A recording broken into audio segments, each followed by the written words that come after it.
할렐루야. 아멘. 반갑습니다. 오늘 가정의 날이고 오늘 특별히 또 가정주의를 맞이를 했는데요. 오늘 제목도 소중한 가정을 지키라 라는 제목으로 은혜를 나누고자 합니다. 어버이날에 부모님께 빨간 카네이션을 선물하셨습니까? 네, 많은 분들이 선물하셨을 텐데 붉은 카네이션의 꽃말은 감사와 사랑이라고 합니다. 부모님께 낳아주시고 키워주신 그것에 대한 감사와 사랑의 표현이죠. 요즘은 돈 꽃다발이 유행이라고 하는데 다들 한 송이쯤은 받으셨나요? 네, 받으신 것 같습니다. 첫 번째 메시지입니다. 순종하고 공경하라. 자녀에게 하는 말입니다. 1절에 말씀에 자녀들은 주 안에서 순종하라고 합니다. 순종은 하나님께서 친히 명령해 주셨는데요. 골로새서 3장 20절 말씀 보면 자녀들아 모든 일에 부모에게 순종하라. 이는 주 안에서 기쁘게 하는 것이니라. 자녀들이 부모에게 순종하는 것은 주님을 기쁘게 하는 것과 똑같습니다. 우리가 종종 내 기분, 내 형편, 내 조건에 따라서 순종할 것인가 아니면 불순종할 것인가 이렇게 선택하는 게 아니라는 거죠. 모든 일에 순종하라는 거예요. 이것이 옳기 때문입니다. 두 번째는 부모를 공경하라입니다. 부모를 공경하라. 6장 2절 말씀에 보면 다 같이 읽어볼까요? 시작. 내 아버지와 어머니를 공경하라. 이것은 약속이 있는 첫 계명이니. 네. 10계명 제5계명에도 나와 있습니다. 내 부모를 공경하라는 거죠. 잠언 3장 9절에도 여호와를 공경하라. 이 공경하라는 거예요. 부모를 공경하고 여호와를 공경하는 그 같은 공경입니다. 부모가 권위가 있고 위엄이 있고 경제적인 능력이 막 월등하세요. 그러면 공경하는가? 아니라는 거죠. 부모가 힘없고 병중에 있을지라도 연로하실지라도 부모는 공경의 대상입니다. 출애굽기 20장 12절 말씀에 내 부모를 공경하라. 그리하면 내 하나님 여호와가 내게 준 땅에서 새 생명이 길리라 하는 거죠. 그 결과물이에요. 결과는 어떻게 해요? 형통하고 장수하리라는 겁니다. 6장 3절 말씀에 보면 다 같이 시작. 이로써 내가 잘되고 땅에서 장수하리라. 네, 첫 번째 부모께 순종하면 형통하게 된다는 거예요. 내가 잘되고 형통하게 된다는 거죠. 부모에 대한 순종이 자녀들이 순종하기 위해서 사람이 먼저 법을 만든 것이 아니라는 거죠. 부모가 효도를 받기 위해 법을 만든 게 아니라는 거예요. 이거는 하나님의 명령이고 약속인 것입니다. 하나님께서 친히 명령하신 것인데 하나님 말씀에 순종하는 자에게 범사에 형통케 되는 복을 내려주신 거예요. 여호수아 1장 8절 말씀에 보면 다 같이 읽어볼게요. 시작. 이 율법책을 내 입에서 떠나지 말게 하며 주야로 그것을 묵상하여 그 안에 기록된 대로 다 지켜 행하라. 그리하면 내 길이 평탄하게 될 것이며 내가 형통하리라. 그렇습니다. 기록된 대로 다 지켜 행하면, 그죠? 조건이 있어요. 그러면 내가 잘 되고 형통하게 된다는 겁니다. 범사에 잘되고 형통하는 축복이 있기를 여러분께 축원드립니다. 아멘. 이러한 형통의 복은 자기 자신뿐만 아니라 후대에게까지 다 보내주신다는 거예요. 하나님 약속하셨어요. 신명기 5장 29절에 보면 내 명령을 지켜서 그들과 그 자손이 영원히 복받기를 원하노라. 네, 그렇습니다. 내 후손까지도 복을 받게 해주겠다는 거예요. 두 번째, 장수의 복입니다. 이 땅에서 장수하게 되리라. 그러니까 20절 출애굽기 20장 12절 읽었는데 하반절에 말씀해 보면 내 하나님 여호와가 내게 준 땅에서 내 생명이 길리라 이렇게 말씀하고 있거든요. 네. 솔로몬의 말씀을 다시 한번 끄집어낼게요. 솔로몬이 1,000번제를 드렸습니다. 그리고 난 후에 여호와께서 솔로몬의 꿈에 나타나셔서 이렇게 말씀하시죠. 내가 내게 무엇을 줄고? 하나님 마음이 얼마나 기쁘실까요? 하나님을 위해서 1,000번제를 드렸습니다. 그리고 솔로몬에게 축복하고 싶으신 거죠. 내가 내게 무엇을 줄고? 솔로몬은 이렇게 구합니다. 이 많은 백성을 재판할 수 있는 듣는 마음을 주사. 듣는 마음을 먼저 달래요. 그리고 선악을 분별하게 하소서. 이렇게 기도를 합니다. 그 말씀이 하나님 마음에 쏙 들었습니다. 이 하나님이 너무 기뻐서 아니 자기를 위하여 장수하는 것을 구하지도 아니하고 부도 구하지 아니하고 자기 원수의 생명을 멸하는 것을 구하지도 아니었어요. 보통 우리 구하잖아요. 장수하게, 오래 살게, 잘 먹고 잘 살게 이렇게 기도하고 내 원수가 있다면 저 원수는 꼭 물리쳐 주십시오. 이렇게 기도하는데 그렇지 아니었다는 거죠. 오직 송사를 듣고 분별하는 지혜를 구하였으니 그러면 네가 구하지 아니한 부귀와 영광도 주리라는 겁니다. 하나님 그런 마음이세요. 내 평생에 왕들 중에 너와 같은 자가 없을 것이라. 왕 중에 왕이 되겠다는 것. 그렇게 해주겠다는 겁니다. 솔로몬에게. 열왕기상 3장 14절 말씀에 하반절에 보면 어떻게 하죠? 다윗의 행함같이 내 길로 행하며 내 법도와 명령을 지키면 내가 또 내 날을 길게 하리라. 장수하겠다고 여기저기서 계속 말씀하고 있습니다. 오늘 가정의 날 맞이해서 너무나 잘 아는 그런 말씀이 많이 나오고 이 성경 말씀에서 이것을 증명하고 있는 말씀들이 계속 나오고 있거든요. 오늘 이 말씀을 계속 찾아가면서 이 본문을 읽으면서 다시 한번 저희가 깨닫는 은혜의 시간 되기를 소망합니다. 주 안에서 부모에게 순종하는 자에게는 이 땅에서 오래 사는 복을 주셨어요. 이렇게 순종하면 그렇다는 거죠. 순종의 대명사 하면 누가 제일 먼저 떠오를까요? 아브라함과 이삭입니다. 아브라함이 어렵게 100세의 나이에 이삭을 얻었죠. 하나님께서 복을 내려주셔서 이 복을 받았습니다. 그런데 이삭을 번제로 드리라. 하나님께서 명령하십니다. 저희 같았으면 하나님 어떻게 이렇게 어렵게 주신 약속의 하나님 어떻게 이 아들을 드릴까요? 번제로 드릴까요? 그렇게 했을 텐데 이 명령에 순종하는 아브라함. 이삭은 또 어떻습니까? 불과 나무는 있는데 번제할 양은 없다고. 이런 분위기를 봐서는 다 아는 거죠. 이삭이 이르되 아버지요 불과 나무는 있거니와 번제할 어린 양은 어디 있나이까? 아브라함은 얘기합니다. 내 아들아 번제할 어린 양은 하나님이 자기를 위하여 친히 준비하시리라. 확고한 믿음이 있었어요. 살려주실 것을 믿었습니다. 이제 이삭을 결박합니다. 결박하고 제단 위에 올려놓고 칼을 빼들었습니다. 이삭을 잡기 위해. 그때 여호와의 사자가 나타나죠. 멈추라. 하나님 말씀에 순종한 아브라함, 또 죽음의 자리까지 따르며 그 아비 아브라함에게 순종한 이삭의 모습입니다. 주 안에서 부모에게 순종하되 단지 행위적인 순종만이 아니라 진정 하나님께로 온 그의 부모의 권위까지 인정하며 주께 순종하는 겁니다. 주께 하듯 그 마음의 중심을 받는 겁니다. 이삭의 마음이 그랬습니다. 마음의 중심으로 받드는 순종만이 하나님이 원하시는 진정한 순종이라는 것입니다. 사랑하는 성도 여러분, 주 안에서 부모에게 순종하여 형통하고 장수하는 축복을 누리시기를 축원드립니다. 아멘. 두 번째 메시지입니다. 노엽게 말고 양육하라. 누구에게 하신 말씀일까요? 이번에는 부모입니다. 부모는 자녀를 노엽게 하지 말라. 그 로마 그 당시에 가장의 권한으로 자녀를 죽일 수도 있었고 또 로마인들의 간섭과 매우 또 대조적인 그런 모습의 말씀을 하신 거예요.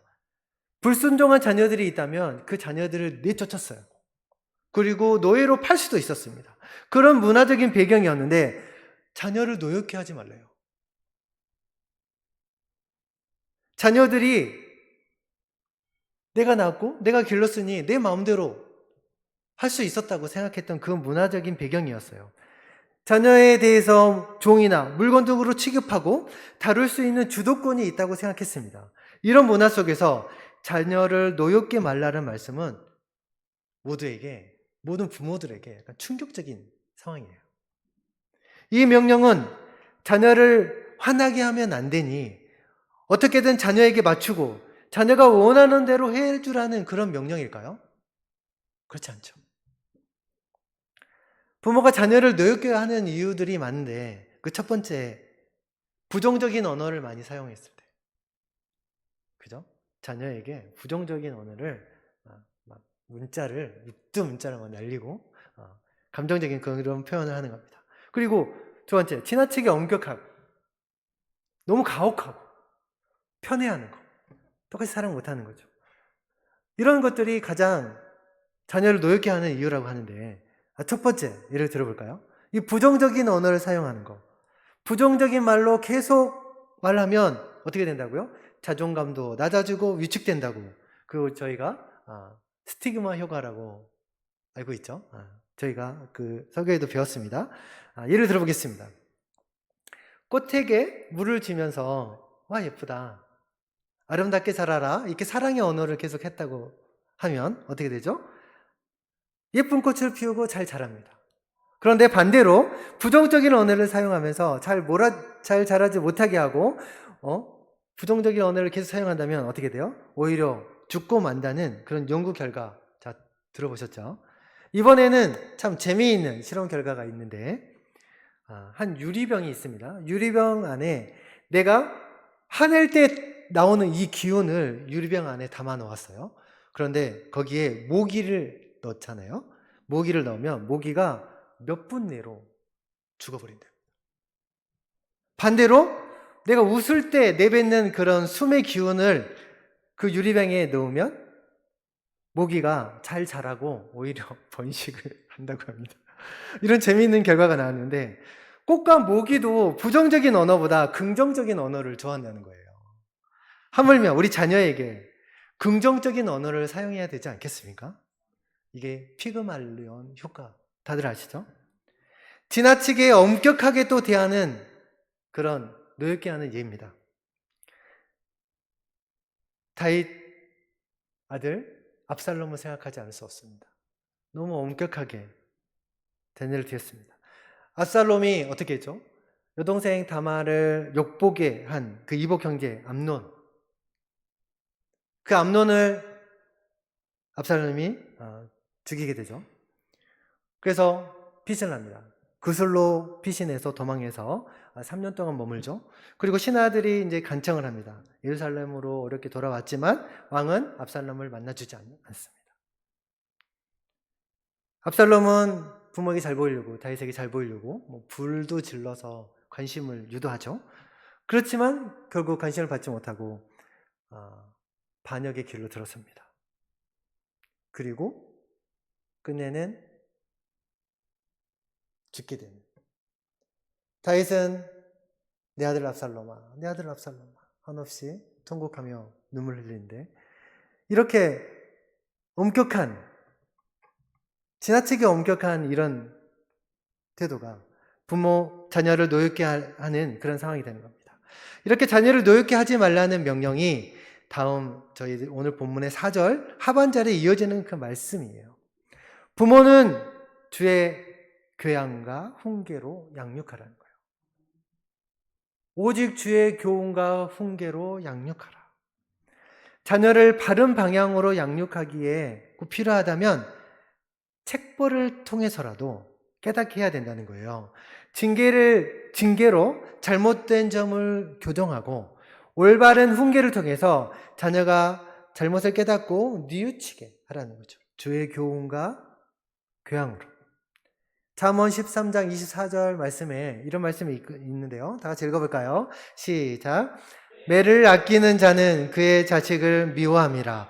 자식을 사랑하는 자는 근실히 징계하느니라. 매를 아끼는 자는 오히려 자식을 미워함이래요. 매가 필요할 때는 매를 들어야 된다는 것입니다. 근실히 징계가 필요하다면 징계를 해야 된다는 거예요. 때를 따라 매를 들여야 하는 상황에서 매를 들고 있어야 된다는 겁니다. 특히 법을 어겼다, 이런 규정을 어겼다, 질서를 어겼다, 이런 행위가 있다면 우리가 처벌을 받잖아요. 그러기 전에 우리는 부모가 반드시 교양하고 훈계가 필요한 상황입니다. 예를 들자면 어렸을 때 호기심일지라도 뭐 졸도 행위를 했어요. 그러면 부모가 따끔하게 혼을 내잖아요. 부모를 속이는 거짓말을 했어요. 학교를 안 갔으면서 갔다고 거짓말하고 이런 여러 가지 그런 부모를 속이는, 선생님을 속이는 그런 거짓말들. 그때마다 저희는 따끔하게 혼을 냅니다. 더 커서 도박하고 마약하고 이런 법을 위반 행위를 했을 때 우리는 절제할 수 있도록 교양하고 책벌을 가합니다. 목사님, 법을 위반했으면 사랑이 먼저 아니에요? 사랑이 아버지인데 훈계보다는 사랑이 먼저 아닙니까? 이렇게 질문한다면 그렇지 않습니다. 잘못에 대해서는 공의가 우선입니다. 하나님께서는 사랑과 공의의 아버지시잖아요. 사랑이 철철 넘치시지만 잘못한 것에 대해서는 반드시 책임을 지게 하셨어요. 성경 말씀에 많이 나오는 말씀입니다. 믿음의 사람 다윗, 왕의 권위로 밧세바를 간음했을 때 어땠습니까? 용서해 줬나요? 너의 믿음의 아들 다윗, 내가 사랑하는 너의 아들 다윗 용서해 줄게. 그렇지 않았어요. 밧세바가 낳은 아이를 죽게 했습니다. 다시 눈물 흘려가며 회개를 하죠. 죽지 않게 해달라고. 그렇지만 하나님은 벌을 내리셨습니다. 그 다윗이 회개하고 난 뒤에 후에는 하나님 또 선물을 하시죠. 그 후에는 선물하십니다. 밧세바를 통해 또 귀한 아들을 얻게 하고 그 아들이 솔로몬이잖아요. 민수기 21장 말씀에 이스라엘 백성이 출애굽하면서도 하나님을 원망하는 사건이 있었습니다. 홍해 길을 따라서 에돔 땅을 우회하는 길로 가라고 했을 때 원망한 거예요. 우리를 왜 광야의 길로 인도합니까? 하나님과 모세를 원망했어요. 이스라엘 백성들이. 거기에는 먹을 것도 없고 물도 없고 이 광야에서 어떻게 삽니까? 우리를 광야에서 죽게 합니까? 오늘 지사님 기도에도 하나님을 원망하는 이런 모습의 기도가 내용이 나왔는데 이스라엘 백성이 원망했어요. 하나님이 그 잘못을 용서하지 않습니다. 불뱀을 나오게 해서 다 물게 했습니다. 많은 사람들이 죽었어요. 그때야 잘못했습니다. 하나님. 저희가 하나님의 은혜를 잊지 못하고 오히려 영광과 찬송과 경배를 돌려야 되는데, 경외해야 되는데 오히려 하나님을 원망했습니다. 용서해 주세요. 그래서 하나님이 또 어떻게 해요? 그 기도를 들어주시잖아요. 녹뱀을 만들어서 보게 해서 다 보는 자들은 낫게 하십니다. 이렇게 부모에게 주어진 양육은 주의 교양과 훈계가 있어야 된다는 거죠. 주님께 속한, 주님께서 기뻐하시는 그런 교양과 훈계라는 겁니다. 이 교양과 훈계를 원어로 저희가 살펴봤어요. 저희가 평상시 쓰던 거랑 좀 다르더라고요. 교양은 파이데이아, 징계를 얘기하고요. 훈계는 누데시아, 충고를 얘기합니다. 이 사람들을 우리가 교양해서 잘 얘기할게요. 우리가 항상 교양을 받고 왔습니다. 그러면은 이렇게 말로 이렇게 교양을 듣는다고 얘기하는데 실은 그게 책벌입니다. 징계를 하는 거예요. 행위적 책벌을 통해서 징계를 하는 게 교양입니다. 그리고 훈계는 훈계 받으면은 부모에게 채찍질로 훈계하라 이렇게 하잖아요. 그게 아니라 그건 교양입니다. 훈계는 말을 통해서 충고를 하는 거예요. 이게 훈계입니다. 평소에 저희가 항상 반대로 썼었는데 오늘을 찾아보니 이런 내용입니다. 자, 그렇다면 자녀를 양육하는데 주께 속하지 않고 주님께서 주의 교양과 훈계로 하라는 그 이유가 있는데 우리는 만약에 주께 속하지 않은 부모의 욕심이나 부모의 뜻을 이루기 위한 그런 양육이 있다면 되지 않는다는 거예요. 부모의 권위를 잘못 사용하기 쉽습니다. 예를 들어보겠습니다. 어떤 불건전한 사업가가 있다고 해요. 이 사업을 잘 번성하기 위해서 자녀를 법대에 보내고 법관이 되게 합니다. 그리고 변호하게 하죠. 부모의 잘못된 권위를 잘못 사용하는 거예요. 자녀는 부모의 꿈을 대신 이루는 야망의 대상이 아닙니다. 자녀가 승인한다고 할지라도 말입니다. 자녀에게 꿈과 희망을 심어주고 이루어 나갈 수 있도록 지원하는 것이 부모이고 부모의 마음입니다. 그리고 아버지의 마음이기도 합니다. 세 번째 메시지입니다. 성실한 마음으로 책임을 다하는 거예요. 내 가정을 지키기 위해서 세 번째는 성실한 마음으로 책임을 다하라. 이 말씀에 상전과 종이 나오는 이런 말씀이 갑자기 나와요. 직장 생활의 상하 관계를 나누는데 여기에서 가정 생활에 관한 교훈들과 함께 제시하고 있는 것은 종과 상전이 결국 한 가정에서 생활하기 때문입니다. 곧 가정 생활과 직장 생활은 서로 연결되어 있거든요. 그러면 직장 생활에 대해서 다시 한번 알아보도록 하겠습니다. 하늘의 상전이신 하나님, 성실한 마음으로 책임을 다하라는 거예요. 성실한 마음으로 상전에게 순종하기를 그리스도께 순종해야 됩니다. 6절, 7절 말씀 그리고 8절 말씀에 계속 이어져서 나옵니다. 앞에서 눈가림만 하는 자처럼 하지 말라는 거예요. 눈가림만. 앞에서만 잘 보이려고 하잖아요. 직장에서 주로. 그런데 그렇지 말라는 거죠. 그리스도의 종들처럼 진실한 마음으로, 기쁜 마음으로 하라는 거예요. 죽게 하듯. 속으로 원망과 불평을 하면서 겉으로는 상사에게 잘 보여서 내가 이번에 또 좋은 표창을 받고 승진하고 속의 목적을 이루는 그런 순종이 아니라는 거예요. 죽게 하듯 하는 거예요. 그렇다면 8절에 이렇게 하면 어떻게 해요? 본인도 상사에게나 부하 직원들에게 그대로 받게 됩니다. 그대로 받은 줄을 압니다.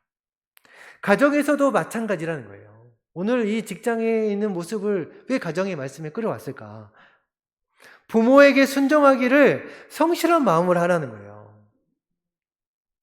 순종의 자녀처럼 앞에서는 잘 순종한 척하면서 네 하겠습니다 하고 뒤에서 안 하는, 오히려 뒷담화를 하고 불평불만을 쏟아낸다면 진정한 순종이 아니라는 거죠. 투덜투덜 거리면서 일하는 게 안 좋다는 거예요. 오히려 깊은 마음으로, 순종의 마음으로, 성실한 마음으로 하라는 거죠. 이 적용점을 한번 찾도록 하겠습니다. 저희가 직장 예도 나왔는데 직장에서나 교회에서나 최선을 다합니다. 그런데 정작 가정에서는 성실하지 못한다면 가정을 지킬 수 있을까요? 이것은 분명 잘못된 생활 태도입니다. 하나님께서는 귀한 가정을 세우시고 만들어 주셨습니다. 삶의 가장 기본이 되는 가장의 보금자리. 가정은 무엇보다도 먼저 아끼고 가꾸어서 사랑과 화목으로 하나 되게 해야 될 곳이거든요. 디모데전서 5장 8절에 누구든지, 이거 한번 다 같이 읽어보도록 할게요. 시작. 누구든지 자기 친족, 특히 자기 가족을 돌보지 아니하면 믿음을 배반한 자요 불신자보다 더 악한 자니라. 이 말씀이 그 전에는 그냥 지나쳐 갔는데 이 말씀을 준비하면서 더 많이 다가왔습니다. 직장에서는 최선을 다해요. 부하 직원들에도 인기가 많아요. 그런데 집안일에는 관심이 없고 자녀들에게는 등한시하거나 또 피곤하다고 잠만 잔다면 이는 배반자요 불신자보다 더 악한 자라고 합니다. 하나님 말씀이세요. 베드로전서 5장 8절에도 대적 마귀가 우는 사자와 같이 두루다니며 살킬 자를 찾는다고 했습니다. 그러니 어떻게 돼요? 근신하라, 깨어라는 거예요. 근신하라, 깨어라. 가정을 지키기 위해서 깨어라는 거예요. 근실하라는 거예요. 사랑하는 성도 여러분, 대적 마귀가 우리 가정을 무너뜨리기 위해서 가능한 수단과 방법을 가리지 않고 공격을 한다는 거예요. 마귀는 최초의 가정, 아담과 하와의 가정도 거짓 유혹으로 무너뜨렸지 않습니까? 사단은 우리 가정을 무너뜨리기 위해서 수단과 방법을 가리지 않는데 우리의 가장 약한 부분, 이 부분을 건드립니다. 내가 가장 재물이 약하다면 그 재물, 내가 가장 명예에 약하다면 그 명예를 건드릴 것입니다. 내가 가장 귀하게 여기는 그 자녀에게 약점이 있다면 자녀를 건드릴 것입니다. 이 사단은 교묘해요. 계속해서 우리의 약점을 공격하고 하나님의 뜻을 거스르는 일을 계속 진행할 것입니다. 그래서 우리는 이러한 공격으로부터 가정을 잘 지켜야겠습니다. 만약 우리가 이 가정 지키는 일에 소홀히 하고 책임을 다하지 않는다면 가정의 건강을 지킬 수도 없어요. 그리고 가정의 안전을 지킬 수도 없습니다. 가정의 행복을 지킬 수도 없어요. 결국 가정은 무너지게 될 것입니다. 무엇으로 가정을 지킬 수 있을까요? 첫 번째, 말씀했던 것처럼 자녀는 부모에게 순종하고 공경해야 됩니다. 두 번째, 부모는 자녀를 노엽게 말고 주의 교양과 훈계로 양육해야 됩니다. 그 다음 세 번째, 성실한 마음으로 최선을 다해 서로 섬겨야 된다고 말씀합니다. 사랑하는 성도 여러분, 하나님께서 소중한 가정을 이렇게 주셨습니다. 이 소중한 가정을 깨트려는 사단의 세력이 지금도 호시탐탐 삼킬 자를 찾고 있다는 이 현실에서 우리 가정을 지키는 자가 되고 하나님의 평강과 긍휼을 체험하며 살기를 축원드립니다. 이제 말씀을 다시 정리해서 마무리하도록 하겠습니다. 하나님께서 우리에게 주신 소중한 가정 어떻게 지킬 수 있을까요? 자녀는 부모에게 순종하고 공경해야 되고요. 부모는 자녀를 노엽게 말고 주의 교양과 훈계로 양육해야 됩니다. 그러면 형통하는 복과 장수의 복이 따라오는 거고요. 그리고 성실의 마음으로 최선을 다해 섬기라는 겁니다. 만약에 성실의 마음으로 섬기지 않는다면 사단은 우리 행복한 가정을 호시탐탐 노릴 것입니다.